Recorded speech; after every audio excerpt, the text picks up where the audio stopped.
Hello everyone, welcome. This is Mariano. We're going to get started with today's session, which is price controls. We're going to cover price ceilings, price floors, quantity control, and more important, the role of prices. Let's get started with the role of prices in a market economy. The role of prices in this case perform two major important jobs. The first one is a rationing device. And what a ration device is, it rations the resources to the producers who are able to pay for those resources. And it also rations the goods to the buyers who are able to buy the goods. So basically, prices determine whether or not the consumer can buy the product and whether or not the producer is able to buy the resources to produce a good or service. The second function is a transmitter of information. And a transmitter of information, it's one of the most important things since it relates information to the consumer, to the producer, and essentially what is happening in the market. It's also important because it allows for revenue and profit analysis for any good or service. So the main functions in this case for basic pricing information is the rationing device and transmitter of information. Often cases, government may intervene in the market and change the price that the market has already determined. And for those two, and for that particular reason, the price may actually be altered or changed to be controlled by a specific policy. And one of the first one is a price ceiling or a price floor. So let's take a look at what is the effect of a price floor or a price ceiling in changing the price in the market. Now, what are price controls? Price controls are legal restrictions on how high or how low prices can be for any good or service in the market, and it can either be high price, low price, or essentially what it does is changes the equilibrium price. It changes the market price to a specific government legal restrictive price. And there are two types of main price controls. A price ceiling, which is the maximum price that sellers are allowed to charge for any good or service. And the price ceiling is very common in certain specific industries. Price controls are very specific and they are not set in every market or in every industry, only in some markets or where government needs to intervene and set a legal restrictive price. A price floor, it's the minimum price buyers are required to pay for any good or service, and this includes the minimum price. Often cases, the graphic illustration of both confuses people because one is a price ceiling, the other one is a price floor, but the price floor is very different than the price ceiling. Both of them are different. So let's start with an example of a price ceiling. The price ceiling, for example, includes rent control. One of the most common price ceiling mechanisms is rent control, controlling the price that sellers are allowed to charge the renters. In New York, in California, in Los Angeles, or in different locations, rent control is one of the most common. It has been set in place in different cities to control. The actual name sounds like price control, rent control, to control the apartment rental housing. And also we had in 1973 the price ceiling on gasoline due to a low supply from the Arab countries, the Arab oil exporting countries. And what it does, if you notice here, if you control the price and if you distort the market, essentially what it may create, it creates some inefficiencies. And right here we have that a price ceiling may create unhappy people since you may not have enough units available at that price. And here we have the situation where if you control the price, you may eventually affect the market, distort the market. It was already affected due to the shortage of gas, and it creates even a greater shortage because you limit people, or people are limited to by the suppliers to only supply specific quantity. Now, when we're looking at the price ceiling example, we're going to start with the price ceiling and apply it to the housing market because we know now that the price in the gasoline is not controlled and is determined by the market. And some housing units are still under rent control. So let's take a look at the rent-controlled housing market. In the vertical axis, we have our pricing for the apartment. Starts at $700, goes to $1,000, goes to $1,400. Maximum price is $1,600. Consumers demand an apartment at any given price. So we have the monthly rental apartment cost at $1,000. Consumers want $2.2 million. At $1,300, consumers want $1.1 million, and at $1,500, consumers want 1.6, and so on. And then we have the suppliers or the landlords supplying the apartment at various prices. And in normal market activity, when the market is behaving in normal conditions, consumer demand and the suppliers of the good intersect one another to supply the good, in this case at $1,200. At $1,200, The suppliers, which are the landlords, supply $2 million, and at $1,200, the consumer agrees to rent the apartment from the landlord at $1,200, and there's 2 million units. The market is efficient, quantity demanded. On the chart, it's equivalent to quantity supply, and the market clears. So why would the government decide to control this price if the market is clearing and every consumer on the quantity side demands 2 million units, and every supplier on the supply side supplies 2 million units, and the market clears? We have efficient transactions, mutual transactions that are taking place, and the suppliers meeting the needs of the consumer and vice versa. Well, often cases, governments, local governments, state governments, etc., may want to intervene in the market, elected officials, to change the price for various reasons. And here we're going to set a price ceiling in the rental market. And changing the price here is to potentially assist families or those in need that may not be able to afford the full market price. If you notice here, there are some consumers on the lower part of the demand curve that are willing to consume 2.1 million at a lower price, but they cannot get it because it's unaffordable. So if the product is a little bit unaffordable, elected officials may find their responsibility to provide affordable housing to some residents. So let's take a look as to where could government change this price. So our equilibrium price is $1,200, and our 2 million units are taking place. And if government believes that $1,200 is very expensive for the single bedroom apartment for a family of 2 or a family of 4, it may want to change the price and control it at $800. So it sets a price ceiling. This is a price ceiling typically set below the equilibrium because this is the maximum price. You cannot go above $800 as a landlord. We know the market price is $1,200, but as a landlord, you cannot charge more than the maximum price that the policymakers are specifying at $800. The effects of a price ceiling start once the price ceiling has been set in place in the market. The landlords or the suppliers of the good, in this case at a lower price, lower the quantity supply at that particular price control or the price ceiling. So they only offer 1.8 million. So in the other case, the consumers with a lower rental price or the price ceiling at 800, they demand 2.2 million, which is 2.2 million. It's greater than the supply of the good at 1.8. The gap between point A and point B on the price ceiling side, on the consumer side, consumers want 2.2 million. The supplier is only supplying 800, and there's going to be a shortage of 400,000 units, or 0.4. 2.2 million minus 1.8, we have a shortage of apartments. Now, the price ceiling has good intentions. Provide a good at affordable rate to individuals in the community that may not be able to afford the full market price. That's a good intention policy. Now, who benefits? Only the consumers that are able to find the product at that lower price. The rest of the individuals, they may find themselves in a shortage situation. So sometimes attempting to do a good thing may provide some side consequences that may not be fully taken into account until it's set in place as a side effect. So one of the main effects of a price ceiling is that it creates a shortage of goods. This is known as a binding price ceiling. It has an effect in the market. Price ceilings, essentially, when they create shortages, is a form of inefficiency in the market. And when there are shortages, there's mistransactions that could have taken place in the market that are no longer taking place because the market is changed and the price has changed. We can relate this to deadweight loss. Deadweight loss is the loss in the total surplus, the total benefit that occurs whenever any action by policymakers reduces the equilibrium quantity below the efficient market equilibrium. So deadweight losses means that there's going to be some loss of apartments at a lower rental price. There's going to be some consumers that would like to get the product at a lower price because the price ceiling has set in place at $800 that may not find it because there's a shortage. So there's going to be a change in the quantity transacted. Consumers want more than what's available, and that creates what is called an inefficiency loss or an inefficiency mechanism in the market. For the technicalities of it, it's considered a deadweight loss.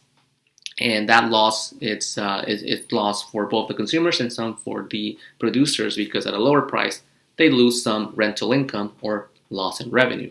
And for the consumer, they lost the ability to potentially find the product because there's a shortage. The graphical illustration of a loss can be illustrated here. And it's going to be in the model, and it's going to have a mathematical equation to calculate the deadweight loss, the value of the deadweight loss, how many units are lost, what's the value of the loss, and the calculations of the loss. For short, deadweight loss is DWL. It's equivalent to 1/2 the base times height. And let's take a look at the deadweight loss scenario. So we have the situation where the consumer demand is downward sloping, the supply of the good is upward sloping. In equilibrium, we have an equilibrium price of 1,202 million units. Here, there's no losses. There's no shortages, there's no missed transactions, the market clears. Only those that are willing to buy the product and able to buy the product and afford the product at the equilibrium price buy the good. Those that cannot afford the product don't buy the good, and the suppliers meet the needs of the consumer that is willing to buy. It's essentially a market transaction. Once you change the price, as a price ceiling, we have the following effect. The producer at a lower price lowers the quantity supply at 1.8 million, and the consumer wants more. So essentially, this were already there. Consumers were already there, willing to buy more at a lower price. But the equilibrium quantity, where the market was clearing, was 2 million units. Now the suppliers are only supplying 1.8. So how many units are lost here from 2 million to 1.8? 0.2 or 200,000, right? We have 1.8 units that are now offered by the supplier. Again, this is a simultaneous effect. A supplier is supplying only 1.8 units at $800. The market was supplying 2 million at $1,200. So now you will see a loss that the market has lost 0.2 units or 200,000 because we're looking at millions, quantity of apartments in millions. 2 million apartments were supplying the market. Now there's only 1.8. So you lose about 200,000 or 0.2. That loss is going to be the deadweight loss. There's going to be a loss in the market due to the policy that has now changed the market. Often cases, policymakers, in an attempt to do good, promote side effects that are inefficient for the market in general. So when we're looking at, but there is not intended, it's an unintended consequence, to say the least. Okay, great. So the loss of apartments is 0.2. And the landlords are only going to supply 1.8. Quantity supply under rent control is 1.8. Some consumers, on the consumer side, if you look at a consumer, they may be willing to pay $1,400 at that price where the deadweight loss is, or those consumers that don't find the product may be willing to pay $1,400 for a product that's not there.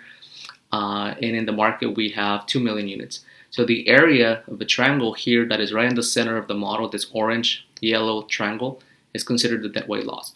And that's what I have here on the right. The deadweight loss is 1/2 the base.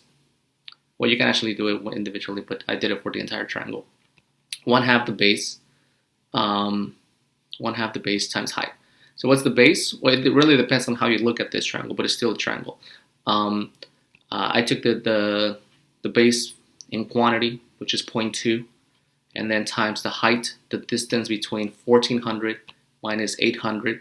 So this, I did it as the vertical distance in prices. It really depends how you look at this triangle, but the mathematics will still be the same. But it is a different triangle. Look, when we're looking at it, it's 1,400 minus 800. That's 600 times the base in this case. So that would be 0.2. So 0.2 times 600, that's 120 in this case. And divided by 1/2 or times 1/2, we're looking at 60. 60 units in deadweight loss. So that's essentially 60 million. So we're looking at the deadweight loss in millions for market activity that they're losing. So that's 2 divided by 2. 60 million. So the loss here is an estimated value of the loss in transactions that are no longer taking place. The value of the market is lost 60 million because there's less transactions. This could be the rental loss. This could be the loss of consumer transactions, etc. This is the loss in the market, and so on. Now, when we're looking at how does it affect everyone else, well, if you notice, this other areas here are going to be affected as well. The other areas that the model was previously allocated to, notice there how there's nothing really affecting the model. If you set the price ceiling, it changes the dynamics and structure and the areas of the model. Now you have a deadweight loss. Well, what about the consumer? The deadweight loss is for the market, the producers and the consumers and the market essentially. Now, what about the consumer benefit and what about the producer benefit? Well, let's take a look at that scenario. Before there's a rent control is the most common example of a price ceiling because it has good intentions to provide affordable housing to families that need to pay, that may not be able to afford the full rental price. And there's a lot of families that don't have the ability to, but before rent control, the market clears. We have the suppliers supplying the good, the consumers demanding the good, and the market clears. Consumer benefits are illustrated by the area in the blue shaded region, and the producer benefits are illustrated by the area on the pink shaded region. The consumer and producer interact for mutual exchanges in a free market economy. With mutual exchanges, all mutually beneficial transactions take place. The buyers that buy the good and have the ability to buy the good, and the sellers sell the good, and vice versa. There's no missed opportunities. The market works its way around. Once you set rent control here on the right-hand side, after you set the price control, now you have a controlled price at $800, which is a lot less, $400 cheaper. $400 cheaper than the market rate.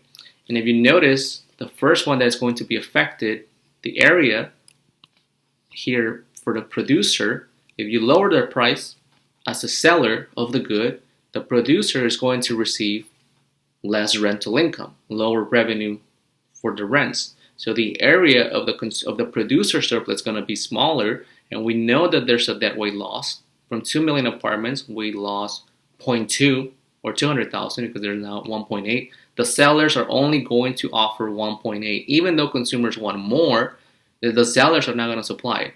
That's the twin forces of supply and demand. You want more, but the market is not supplying it. Government has to pick up the slack. If that's the case, they have to build housing with public funds. But here we're looking at the sellers are only supplying 1.8. And what happens is the areas of the model now are completely different. Let's take a look. So what happens here is we have the deadweight loss. Notice how it changes a lot. The deadweight loss is illustrated by the yellow area in the center of the model. The deadweight loss will always probably be in the center of the model. Sometimes it's illustrated on the left, on the right, on this side, on the right side, but it will always be in the center of the model. So here we have the deadweight loss, which is estimated to be about 60 million.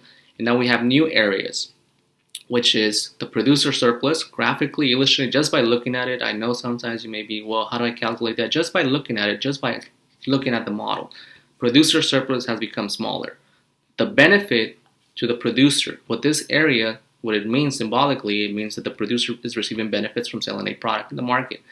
The benefits to the producers have become smaller, and if you look at this particular area, which is purple and blue, the consumer benefit has increased or has changed to those consumers that are able to buy the product at that lower price. Only the consumers that find the product, those 1.8 million units that are sold to the consumer, those consumers benefit with a higher potential area, which is illustrated here. The area of the consumer will be 1/2 the area of the small triangle up top times plus the area and the base of this rectangle. This is the consumer benefit now. A consumer benefit, it's a lot smaller, it's a lot greater to those consumers that find the product. So there's a change in benefits between the consumers and producers. What's going on in this two model is that there's a change in benefits. The producer is the one that ends up a little bit worse, but the consumer that find the products ends up a little bit better. And then there's a loss in the market. The price ceilings, if they're binding, when we have binding price ceilings, they always create, for the most part, inefficiencies, some inefficiencies that are unintended, but they have some good intentions.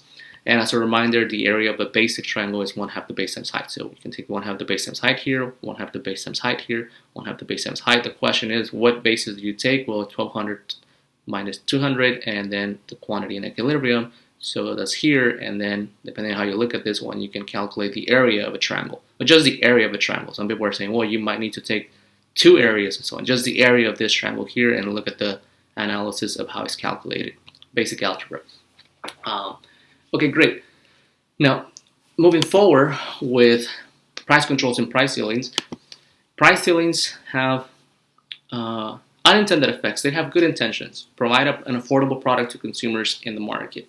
And what they do essentially is they create an inefficiency allocation to consumers. Some consumers find the product, some don't. Some consumers benefit. The ones that benefit get the product, and other consumers that cannot find the product don't benefit. Rent control is good for those that have the rent control, but you may find that there are not a lot of rent control apartments now.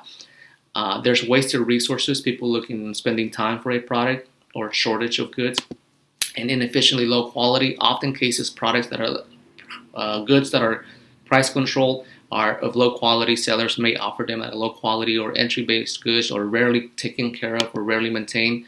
There are possibilities of black market activity, subletting of the apartment, under the table deals, and so on. So price ceilings have good intentions, but with unintended consequences that actually most people should know that these are the potential effects, but they're set in place anyways in some markets.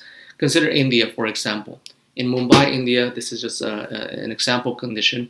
Some of the landlords are affected heavily by rent control, and India has about 60% of their units under rent control.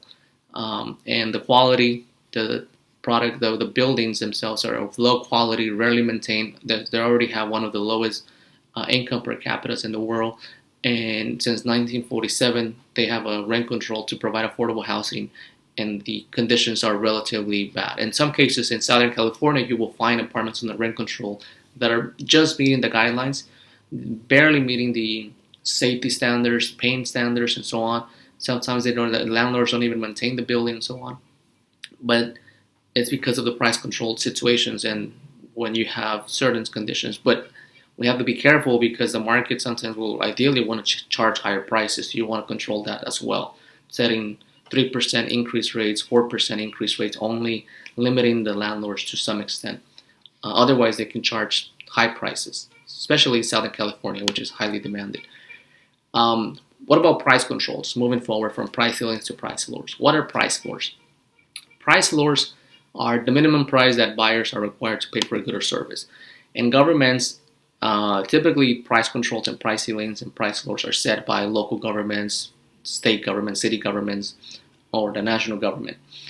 And in this situation, the government is going to set a price floor on a specific market, like minimum wage. Minimum wage is a great example. And governments can sometimes push the price up instead of down. But be careful with the price ceiling and be careful with the price floor, because I know the price ceiling is like, oh, you're looking up, it should be the highest. A price floor is actually a price above the equilibrium when it's binding. So price floors are the minimum price buyers are required to pay for any good or service. And one of the best examples that is still very prevalent today in every state is minimum wage. Minimum wage is a legal floor on the wage rate or the price of labor. And when we're looking at minimum wage essentially fulfills the full characteristics of a price floor and is set in every state of the country, across all states. Different states have different minimum wage laws, but at the federal level, the U.S. has a federal minimum wage of $7.25. At the federal level, no state should pay anything less than, that's the minimum, anything less than $7.25. They could pay more, like California is paying $15 an hour to some extent, if a business has more than a certain number of employees, or up to $15 an hour. So it really depends on the state. But nobody should pay less than $7.25. We're going to use different minimum wage laws. So minimum wage has the ability to increase the price above the market rate. Because if you look at firms, companies, employees, ideally they would like to pay the lowest possible to the workers, like $5 an hour. They say, oh, we can pay you $5 an hour, do the job. And government's like, no, that's too cheap. We're gonna increase the price, push up the price. Instead of $5, you're gonna have to pay them a minimum of at least, by minimum mean above the $5, at least $7.25 federal. And what happens is sometimes there may be maybe firms or companies that may not hire people and result in surplus of labor because you have to pay them a higher wage. Now with the $15 minimum wage, that's one of the side effects consequence, that with higher minimum wage laws, you're attempting to increase the income per person, minimum wage per person, but some companies may not hire more people at a higher wage rate. You see that at the stores, at the grocery stores. That's a great example. If you go to a local store, at a local Ralph's, local Stater Brothers, or a local, although they have unions protecting their workers, at a local shopping center, now you see automated machines, half the floor or maybe 30%, and you have the regular people. Because minimum wage laws makes it more expensive for the producer of the good, essentially. So you may find unemployed people due to minimum wage, some unemployed, structural unemployment. Now, let's take and analyze the market for farmers. Minimum wage is an example. But what about other industries? Well, the farming industry is one of those. The farming industry is an industry that typically has had lower prices for their goods, like rice, milk, corn, butter. Certain goods are typically very inexpensive in the farming industry. Like if you buy a bag of rice, you can get a whole bag of rice for like really cheap. Or wheat, butter here. So we have the demand for butter, for your peanut butter and jelly sandwich, or for your pancakes. The consumer demand is downward sloping, and if you notice, the price of butter is really cheap. You can get a full jar of butter really inexpensive. So the quantity demanded at $1 is 10 million units. And the suppliers, which are the farmers, in this case, or the supplier of butter, is going to supply those units at $1. So at $1, the supplier supplies 10 million units. At $1, the consumer buys 10 million units. And if we do the multiplication, the price times quantity, well, the producer is only making 10 million. If you ask any producer, at $1 is very cheap for the producer. The consumer is benefiting a lot because you're buying a lot at a lower price. So governments are concerned with the farming industry because you have a lot of land, a lot of resources that are devoted to cultivate the land, and the operational cost may be high, but the market is only paying the farmers $1. So $1 is very cheap. So in an attempt to improve the conditions of the market to the farmer benefit, the government may increase the price from $1 to like $1.20. This is a price floor. A consumer shouldn't pay more, not less than $1.20 to the farmer. So let's take a look at this scenario. We're going to set the equilibrium price at $1 and 10 million units at $1.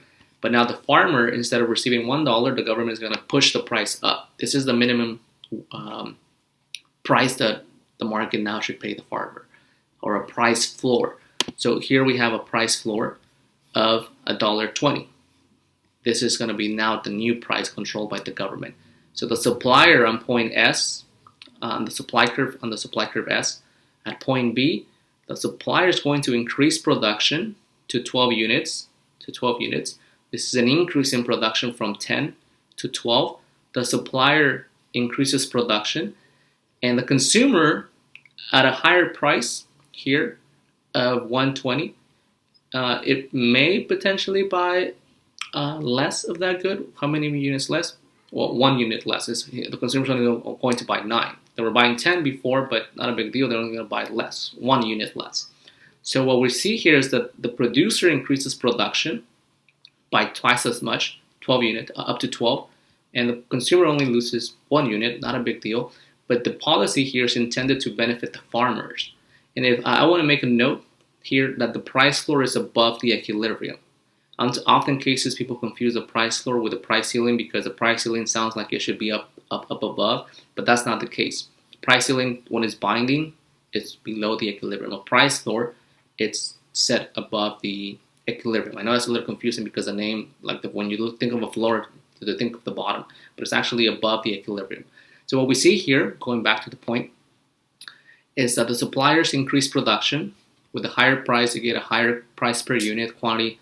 The law of supply, an increase in price increases the quantity supply, so they produce 12. Now they produce extra units. The consumer only wants to buy 9. We're going to have a situation where this price floor creates a surplus.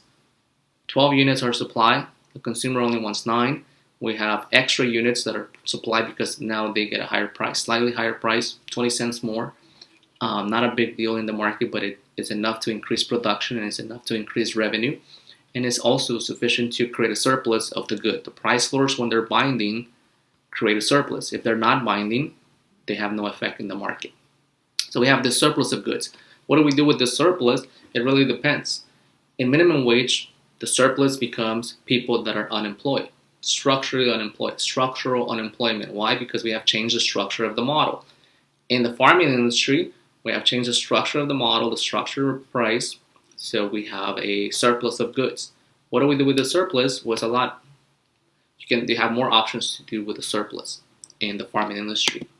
The surplus can be donated to different communities. They could be donated to international countries and so on. So, for example, when we were in grade school, middle school, high school, or elementary, some people receive discounted lunches, or this is due to public policy, but it comes from some of the farmers. And the common question is, if you receive a free lunch or a discounted lunch, is because there were probably a lot of surplus of that product. So the price floors create surpluses, and government typically can either buy the surplus, they can buy it off from them, they can pay the farmers not to grow, so there's no surplus, but they still get the extra price, the price difference, or they can simply take off the surplus off the market. So you can either provide it to communities, food banks, international donations, store it in a warehouse, or just pay the farmers not to grow, but they still get the subsidy price or the higher price, etc. You can do different policies with a surplus. Again, you have more options when you have a surplus for certain industries. For the labor market, it's difficult because you have to retrain the workers to do something else, and unemployment means that they don't have income. They may run out of employment in the 6 month period. They need to feed their family. So it really depends where the surplus is in the market, because it could be inefficient if we have persistent surpluses. Now, persistent surpluses are going to affect the market heavily. That is a form of inefficiency conditions when there are ongoing surpluses. So we need to be careful with them. Both the price floors and price ceilings create inefficiencies, but in different form. We are going to have a deadweight loss in the price floor scenario. There's going to be low quantity demanded for the good at a higher price because of the price floor. And there's going to be an inefficient allocation among the sellers. Sellers increase production without needing to, because the market was already paying what they should have been paying. There's going to be potential wasted resources. This is a great example for the farmers. If you just store the products in a warehouse, they go to waste, they rotten.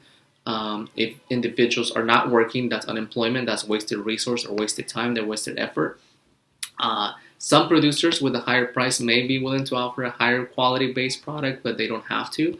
And there's also temptation to break the law by either selling below the market mandated price floor or engaging in illicit transactions. It happens in the minimum wage market, it happens in under the table transactions, and so on. It really creates some form of inefficiencies. Now, moving forward, where is the low quantity demanded? In this case, what the price floor does, when we have a price floor, we know that the producer is going to want to produce more. But the consumer may essentially demand fewer units. So it's going to demand only 9 units at that price. So you lose, to think about deadweight loss, you lose 1 unit from the original 10 in the market. That's going to create a deadweight loss. This is the value of the transactions that are no longer taking place between the consumer and the producer at the equilibrium point. So we take the area of this particular deadweight loss triangle and we find the value of the loss. The quantity demanded with the price floor has decreased from 10 to 9, so you lose 1 unit, 1 million units, and there's an estimated value here, which could be later recovered somehow if that's the case. But both price floors and price ceilings create deadweight loss. It just depends on how we analyze the model. Now, one of the fundamental themes of price controls and price floors are that they tend to have intentions to benefit certain individuals, but they create inefficiencies. One other way of controlling the market is through a quota. a quota mechanism controlling the production of goods. So we're going to look at the quota and wrap up with the quota discussion for today's session. So what is a quota? A quota itself is a form of a quantity control. You control the market by setting an upper limit on the quantity of good or service that can be legally bought, legally sold, legally transacted, legally operated through some form of licensing program or some form of permit program. And you set a limit on the production of the good. So the total amount of the good that can be legally transacted through a quota implementation is a quota limit. It's an upper limit, no more than this specified amount.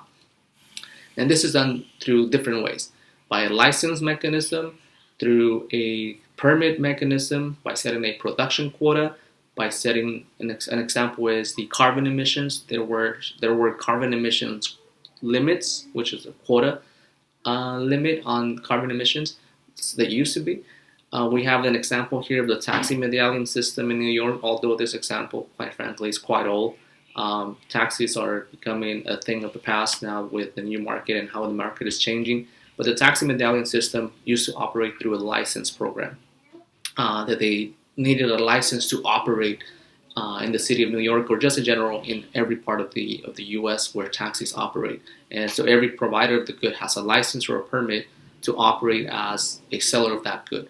And especially in New York, for example, since it's really crowded, really congested, really it's one of the most populated cities in the U.S. and so on, and with a lot of traffic, you need some form of quantity control as to how many taxis are available out there to avoid congestions. You want to set a limit, an upper limit as to how many you can actually operate, and so on. And it's only the sellers and those that own the license can operate as a company of a taxi provider service, or every taxi has to have a certified permit.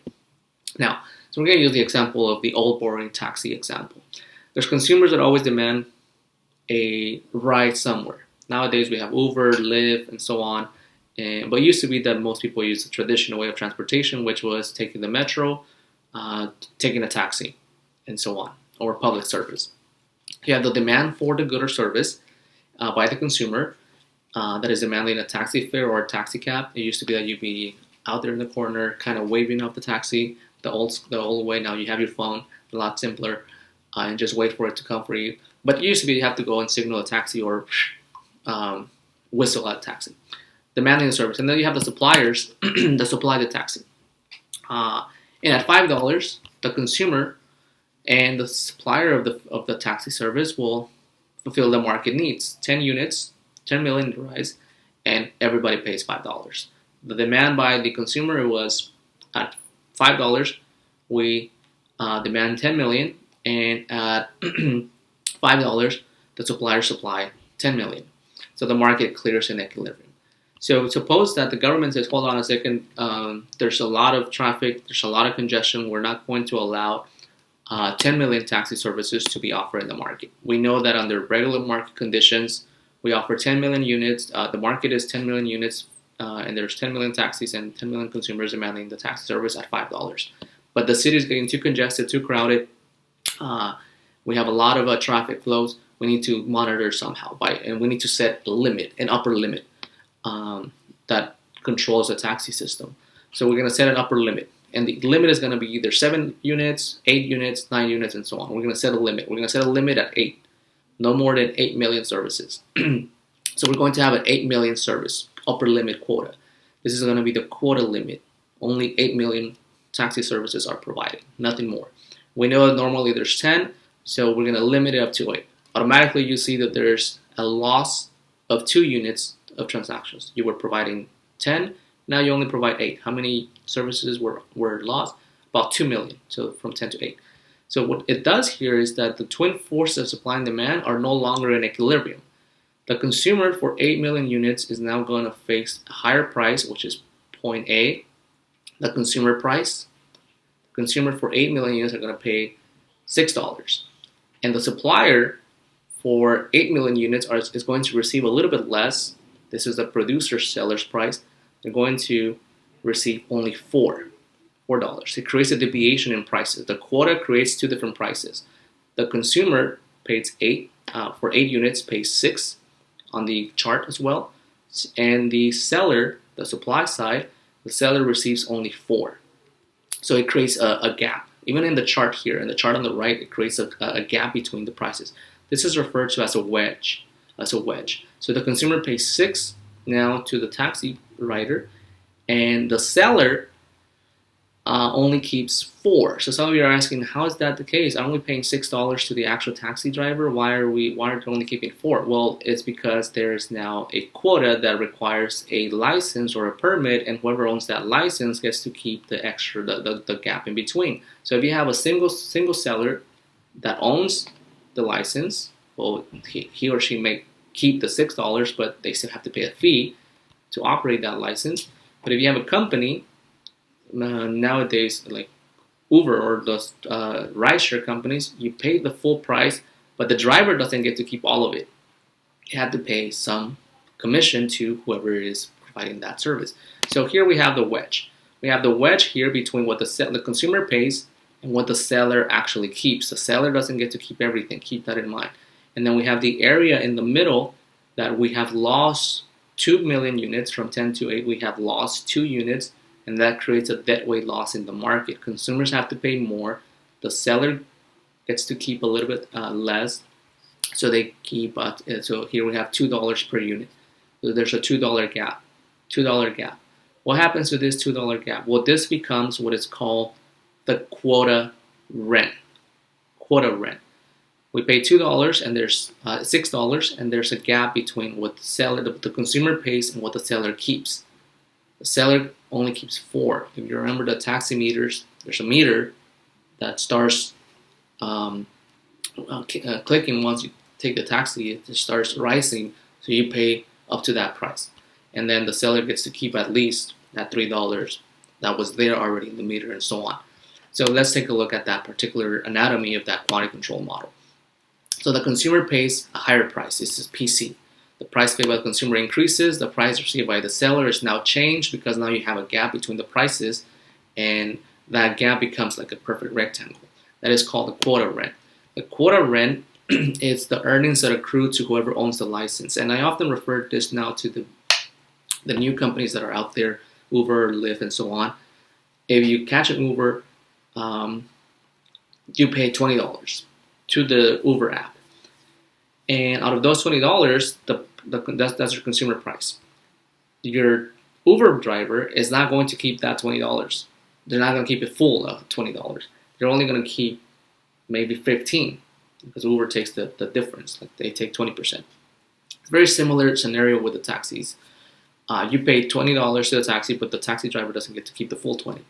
The difference in between goes to whoever owns the license to operate, the operational license. So that is referred to as a quota rent. It could be per unit, or it could be the total quota rent. So really be careful. It could be per unit, per ride. You collect quota rent per unit, or you collect the total quota rent for the hundreds of rides. So if we do the total quota rent, then we do the difference in price paid by the consumer minus the price received by the seller times the quota limit, the value of the quota limit. So here we have $6 that was paid by the consumers, minus minus $4 that was kept by the seller. So you have, and then the limit was 8 million units. So here we have a quota rent. It's $2 per ride. Here we have $2 per ride. That's the quota rent per unit. If you do the total quota rent is $2 times 8. So be careful because sometimes those questions are asked and they're differentiated. The quota rent per unit is $2 for each one. 1, 2, 3, 4, 5, 6, 7, 8. And the total quota rent for all of the rides provided is the value of the quota rent per unit times 8, which is the upper limit, is 16. So this goes to whoever owns the license. The quota rent is equivalent to potentially the market price of the license when they're traded in the market, because it could be millions of dollars. Think about all of the millions of rides that taxis offer. It goes to whoever owns that license, and so on. So the model is very interesting when it comes to quotas. It limits the quantity, changes the price to the consumer. It lowers the price that the actual seller or the provider of the good keeps, and it changes the equilibrium quantity.